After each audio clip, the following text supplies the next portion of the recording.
And once again, it's a pleasure to welcome Arshad Rokeria from CBC Bank. It's great to have you. And as we spoke last time, I have been a customer of yours early in the pandemic when I was having so much trouble getting an SBA loan. And since then, you help both my businesses get loans. And since then, I've been a very satisfied client, I must say. One of the best things you do for customer service is you keep me updated with all the new services you guys have to offer. And also, you also keep me up to date about relevant information. One of the things I think my viewers can really benefit from is to find out about tax scams that's been going on right now. Can you tell me what are the tax scams that are going on? Well, first of all, Reshma, thanks for having me. I'm so happy to be back. Criminals use a lot of different tactics in order to steal your identity. For example, phishing is one. Tactic involves using emails or malicious websites to infect your device and trick you into disclosing your information. Another one is a phone call. That's a tactic that, they leave a voice message of an urgent or threatening nature, asking you to call back. There are emails, for example. You may receive an email from the IRS saying, "We've calculated your refund. Congratulations, please verify your account information so we can make a deposit."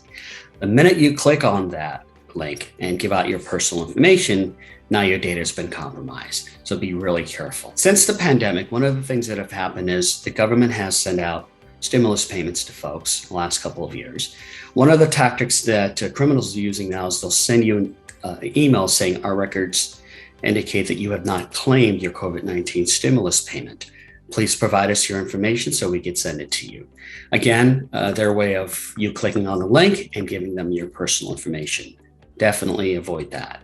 Many other scams, for example, there are verification scams, there are gift card scams, fake charities, and much more. The reality is, Reshma, that most of us think that we would never be susceptible to scam. But the truth is, scammers are really good at what they do and lure you into giving out personal information. I myself have received a lot of calls recently, and it's been very distracting and disturbing, and also gotten emails. So what can we all do to protect ourselves? Well, Reshma, that's a great question. So government has some resources at your fingertips that you can go to provide you some guidance. One of them is identity theft resources. You can visit identitytheft.gov.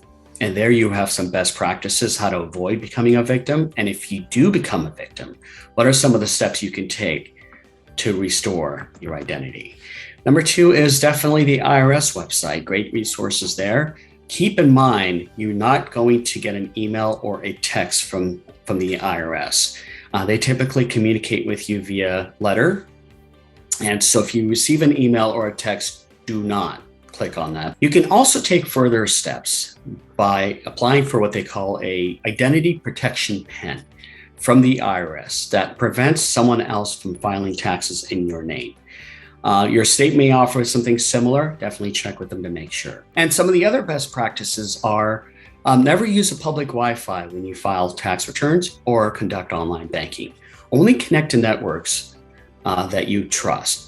Also, for the charity, make sure that you have done your due diligence on what charity you're donating to.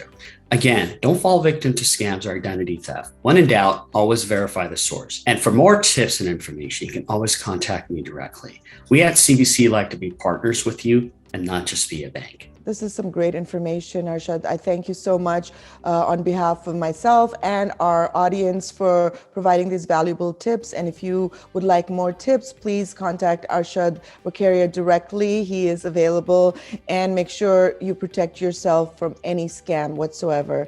Thank you, Arshad, once again. Thank you, Reshma, for having me.